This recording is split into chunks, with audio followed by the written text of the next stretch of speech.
Good morning class. Welcome to our YouTube channel learns with Kundan. आज हम लोग BSPHCL junior account clerk and Bihar Lekhpal का accounts का topic trading profit and loss and trial balance का top 20 MCQ लेकर आए। तो चलिए स्टार्ट करते हैं। फर्स्ट क्वेश्चन है क्वेश्चन नंबर 1 आपके स्क्रीन पे। क्वेश्चन को ध्यान से पढ़िए। Which of the following statement based describe the primary purpose of the trading account. Question बोलता है कि निम्नलिखित में से कौन सा कथन ट्रेडिंग खाते के प्राथमिक उद्देश्य का सबसे अच्छा वर्णन करता है। क्वेश्चन नंबर 1 का आंसर कीजिए। तो ऑप्शन बी जो है वो करेक्ट है, to calculate the cost of good sold and gross profit. Option B correct answer है। नेक्स्ट है क्वेश्चन, ये आपका trading profit and loss account का ये आपका फॉर्मेट है, आप देख लीजिए। ये ग्रॉस प्रॉफिट है। ग्रॉस प्रॉफिट अगर इधर बैलेंसिंग करते हैं तो ग्रॉस लॉस होता है। देन हम लोग ग्रॉस प्रॉफिट और ग्रॉस लॉस को ट्रांसफर करेंगे और फाइनली नेट प्रॉफिट और नेट लॉस जो है वो निकलेगा, जो कैपिटल अकाउंट में ट्रांसफर होता है। नेट लॉस भी कैपिटल अकाउंट में ट्रांसफर होगा और नेट प्रॉफिट भी कैपिटल अकाउंट में ट्रांसफर होगा। तो फॉर्मेट आप अच्छे से देख लीजिए। एक्सपेंसेस और लॉसेस को इधर लिखते हैं डेबिट साइड और रिवेन्यू और गेन को क्रेडिट साइड लिखा जाता है। ये opening stock, purchases, less return, wages, carriage inward, freight inward, fuel, water, power, gas, ये sales, closing stock, gross loss, ये सब सभी को अच्छे से लर्न कर लीजिएगा क्योंकि इससे भी क्वेश्चन कभी कभी पूछा जाता है। नेक्स्ट क्वेश्चन है question number 2। The balance of the trading account is transfer to which account. देखिए अब क्वेश्चन नंबर 2 ही पूछ दिया, उसी से है, फॉर्मेट से ही है क्वेश्चन, तुरंत आप आंसर कर सकते हो कि जो ट्रेडिंग अकाउंट का बैलेंस होता है वो कौन सा अकाउंट में ट्रांसफर होता है। क्या बैलेंस शीट में ट्रांसफर होता है, कैश फ्लो स्टेटमेंट में ट्रांसफर होता है, प्रॉफिट एंड लॉस अकाउंट में होता है और कैपिटल अकाउंट में होता है। क्वेश्चन नंबर 2 का आंसर कीजिए। तो ऑप्शन सी जो है वो करेक्ट आंसर है। ऑप्शन सी करेक्ट आंसर है, प्रॉफिट एंड लॉस अकाउंट में ट्रांसफर होता है। नेक्स्ट क्वेश्चन है question number 3। Which of the following items would appear on the debit side of the trading account. चार ऑप्शन है। Trading account जब बनाते हो तो उसमें डेबिट साइड में कौन सा आइटम जो है वो अपीयर होता है, जल्दी से बताइए। सेल्स होता है, परचेज होता है, इंटरेस्ट रिसीव होता है, डिस्काउंट अलाउड होता है। क्वेश्चन नंबर 3 का आंसर कीजिए। क्वेश्चन नंबर 3 में परचेजेस जो है वो करेक्ट आंसर है। बहुत ही आसान क्वेश्चन था, ऑप्शन बी। और ये क्वेश्चन नंबर रहा 4। आप पढ़िए क्वेश्चन को और ध्यान से आंसर कीजिए। In a profit and loss account which of the following would be classified as an indirect expenses. Profit and loss account के संदर्भ में कौन जो है वो इनडायरेक्ट एक्सपेंसेस कहलाता है, जल्दी से बताइए। Cost of good sold, wages, factory rent और ऑफिस सैलरी। इनडायरेक्ट एक्सपेंसेस को बताना है, क्वेश्चन नंबर 4 का आंसर। तो ऑफिस सैलरी जो है वो क्या है, इनडायरेक्ट एक्सपेंसेस में आता है। और ये आपका रहा rent for office space, utility, ये सभी जो है वो आपका इनडायरेक्ट एक्सपेंसेस में आता है। रेंट फॉर ऑफिस एक्सपेंसेस आप एक बार देख लीजिए। Rent for office expenses, utilities, administrative salary, depreciation, insurance, है ना, ये सभी जो है वो इनडायरेक्ट एक्सपेंसेस में आता है। नेक्स्ट है question number 5। Which of the following is true about gross profit. Gross profit के संदर्भ में कौन जो है वो सही है, सत्य है, बताइए जल्दी से। क्वेश्चन नंबर 5 का आंसर कीजिए। It is the profit before deducting operating expenses. Correct answer है। It is the profit before, यानी कि ऑपरेटिंग एक्सपेंसेस को घटाने से पहले का एक क्या है, प्रॉफिट है। ऑप्शन ए जो है वो करेक्ट है। यह परिचालन व्यय घटाने से पहले का लाभ है। ऑप्शन ए करेक्ट आंसर है। नेक्स्ट क्वेश्चन है question number 6। The profit and loss account shows a net loss when. जल्दी से बताइए कि प्रॉफिट एंड लॉस अकाउंट जो है वो नेट लॉस को शो करता है कब, बताइए। जब रिवेन्यू बड़ा होगा या एक्सपेंसेस बड़ा होगा। बस रिवेन्यू और एक्सपेंसेस का ही बात है क्योंकि एक साइड रेवेन्यू होता है, एक साइड एक्सपेंसेस होता है। डेबिट साइड में एक्सपेंसेस और क्रेडिट साइड में रेवेन्यू और गेन होता है। तो क्वेश्चन नंबर 6 का आंसर कीजिए। क्वेश्चन 6 में ऑप्शन बी जो है वो करेक्ट है। Total expenses are greater than total revenue, यानी डेबिट साइड अगर ग्रेटर होगा तो क्या होगा, नेट लॉस होगा। तो ऑप्शन बी जो है वो करेक्ट आंसर है। और नेक्स्ट है क्वेश्चन नंबर, ये आपका स्क्रीन पे रहा प्रॉफिट एंड लॉस अकाउंट का फॉर्मेट। अब प्रॉफिट एंड लॉस अकाउंट में क्या क्या आता है आप अच्छे से ध्यान से देख लीजिएगा। टू ग्रॉस बीडी, जब आप ट्रेडिंग अकाउंट बनाए थे तो वहां से लॉस को ट्रांसफर किए हैं, और अगर प्रॉफिट हुआ होगा तो बाय ग्रॉस बीडी, ये ट्रांसफर हुआ अमाउंट है ट्रेडिंग अकाउंट का। Then salary, office rent, rate and taxes, printing and stationery, telephone expenses, posted and telegram, discount allowed, insurance, audit, electricity charges, repair, renewal, depreciation, advertisement, carries outward, bad debt, provision for bad debt, selling commission, bank charges, interest on loan, loss on sale of assets, net profit. Then by discount receive, commission receive, bank interest, rent receive, dividend on share, interest earned on debenture, profit on sale of assets. Finally क्या होगा, net loss होगा। अगर balancing इधर कर रहे हैं आप तो नेट लॉस होगा, और बैलेंसिंग अगर इधर किया जा रहा है तो नेट प्रॉफिट होगा, और ये कैपिटल अकाउंट में ट्रांसफर होता है, ध्यान रखिएगा। नेक्स्ट है question number 7, which of the following items would typically be shown as credit in the profit and loss account. जल्दी से बताइए कि प्रॉफिट एंड लॉस अकाउंट में कौन सा आइटम जो है वो क्रेडिट में शो होता है। Rent expenses, discount receive, carries और इनवर्ड, और परचेज रिटर्न। जल्दी से बताइए। प्रॉफिट एंड लॉस अकाउंट का भी फॉर्मेट भी बताया है। तो क्वेश्चन नंबर 7 का ऑप्शन बी जो है वो करेक्ट है, डिस्काउंट रिसीव जो है करेक्ट आंसर है।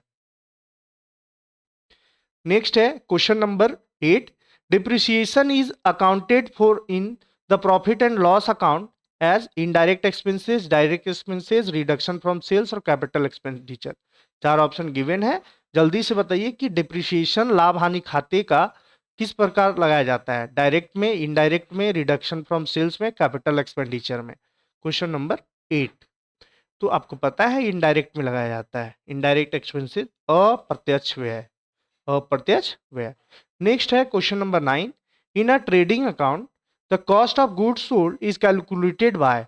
ट्रेडिंग अकाउंट में कॉस्ट ऑफ गुड्स सोल्ड कैसे कैलकुलेट करते हैं, क्वेश्चन नंबर 9 का आंसर कीजिए। क्वेश्चन नंबर 9 में क्या करते हैं कि opening stock to purchases and subtracting closing stock. Option A जो है वो करेक्ट है, क्लियर है, ऑप्शन ए करेक्ट है। नेक्स्ट है question number 10, which of the following items will not appear in the trading account. चार ऑप्शन गिवन है, trading account में कौन सा आइटम अपीयर नहीं होता है, क्वेश्चन नंबर 10। तो कैरीज आउटवर्ड जो है वो अपीयर नहीं होता है, ठीक है। नेक्स्ट है question number 11, which of the following statement is true about trial balance. Trial balance के संदर्भ में कौन सा स्टेटमेंट जो है वो करेक्ट है, ट्रू है, क्वेश्चन नंबर 11। तो ऑप्शन बी जो है वो करेक्ट है, it insure that the total debit equal to total credit in the ledger. ये इंश्योर करता है कि लीजर में टोटल डेबिट और टोटल क्रेडिट जो है वो इक्वल है। यह सुनिश्चित करता है कि कुल डेबिट बही में कुल क्रेडिट के बराबर है। ऑप्शन बी जो है वो करेक्ट आंसर है। नेक्स्ट क्वेश्चन है question number 12, the primary purpose of preparing a trial balance is. Trial balance तैयार करने का प्राइमरी पर्पस क्या है, क्वेश्चन नंबर 12। तो detect any arithmetic error in the ledger account. किसी भी तरह का अरिथमेटिक एरर को डिटेक्ट करने के लिए यह तैयार किया जाता है। खाता बही में किसी भी अंक गणितीय त्रुटि का पता लगाने के लिए तैयार किया जाता है। यानी कि जैसे नंबर में अरिथमेटिक एरर का मतलब होता है जैसे नंबर जो डेबिट और क्रेडिट जो है वो मैच कर रहा है कि नहीं, इसके लिए ये ट्रायल बैलेंस जो है वो तैयार किया जाता है। नेक्स्ट है question number 13, if the totals of the trial balance do not agree the difference should be temporarily recorded in. जल्दी से बताइए कि ट्रायल बैलेंस का टोटल जो है वो मैच नहीं कर रहा है तो डिफरेंसेस को टेम्पोरली क्या किया जाता है? सस्पेंस अकाउंट में डाला जाता है, ट्रेडिंग अकाउंट में डाला जाता है, प्रॉफिट एंड लॉस अकाउंट में डाला जाता है, या बैलेंस शीट में डाला जाता है? चार ऑप्शन आपके पास गिवन है, जल्दी से बताइए क्वेश्चन नंबर 13 का आंसर। तो आपको पता है कि जब ट्रायल बैलेंस मैच नहीं करता है तो उस डिफरेंसेस को कहाँ डाला जाता है? सस्पेंस अकाउंट में डाला जाता है। ऑप्शन ए जो है वो करेक्ट है, ऑप्शन ए करेक्ट आंसर है। नेक्स्ट है question number 14, which of the following error will not affect the trial balance agreement? कौन सा निम्नलिखित में से कौन सी त्रुटि ट्रायल बैलेंस समझौते को प्रभावित नहीं करेगी? Error of omission, error of commission, error of principle, error of transcription. जल्दी से बताइए क्वेश्चन नंबर 14 का आंसर। तो आपको ऑप्शन सी जो है एरर ऑफ प्रिंसिपल जो है करेक्ट आंसर है, ऑप्शन सी करेक्ट है। अब देखिए एक एक करके हम लोग मीनिंग को समझते चलेंगे कि एरर ऑफ ओमिशन क्या होता है, एरर ऑफ कमीशन क्या होता है, प्रिंसिपल क्या होता है और ट्रांसक्रिप्शन क्या होता है। सबसे पहले ओमिशन को समझिए। व्हेन अ ट्रांजेक्शन का बात मतलब कि बाइंग और selling of goods, when a transaction is completely omitted, जब ट्रांजेक्शन को आप रिकॉर्ड ही नहीं किए, कंप्लीटली ओमिटेड है, नहीं रिकॉर्ड किए हैं, उसको हम लोग क्या कहते हैं? Error of omission. तो एरर ऑफ ओमिशन में आपको इतना लर्न रखना है कि ट्रांजेक्शन को हम लोग नहीं लिखते हैं। एरर ऑफ कमीशन में क्या करते हैं? तो when transaction is recorded but incorrectly, wrong amount, wrong account, यानी कि एरर ऑफ ओमिशन में नहीं लिखते हैं और एरर ऑफ कमीशन में गलत अमाउंट लिख देते हैं या फिर गलत अकाउंट में लिख देते हैं। डेबिट करना था तो क्रेडिट में लिख दिए और क्रेडिट करना था तो डेबिट में लिख दिए, तो एरर ऑफ कमीशन कहलाता है वो। नेक्स्ट है error of principle, when a transaction is recorded in violation of accounting principle. Accounting principle account का रूल्स है, रेगुलेशन है, तो अकाउंट का रूल के वायलेट करके अकाउंटिंग का रूल को वायलेट करके अगर कोई ट्रांजेक्शन को रिकॉर्ड किया जाता है तो उसको एरर ऑफ प्रिंसिपल कहते हैं। नेक्स्ट है error of transcription, when figure are recorded incorrectly. Transcription मतलब होता है कि अगर आप अमाउंट को गलत तरीके से रिकॉर्ड कर दिए हैं, जैसे 456 की जगह पे 465 लिख दिए, है ना, तो ये क्या हो गया? ट्रांसक्रिप्शन हो गया। ठीक है, एरर ऑफ ट्रांसक्रिप्शन। नेक्स्ट है question number 15, a debit balance in the trial balance typically indicate. जल्दी से बताइए कि डेबिट बैलेंस जो ट्रायल बैलेंस में होता है, ट्रायल बैलेंस में डेबिट बैलेंस आमतौर पर इंगित करता है रिवेन्यू को, लाइबिलिटी को, एसेट्स को, इक्विटी को।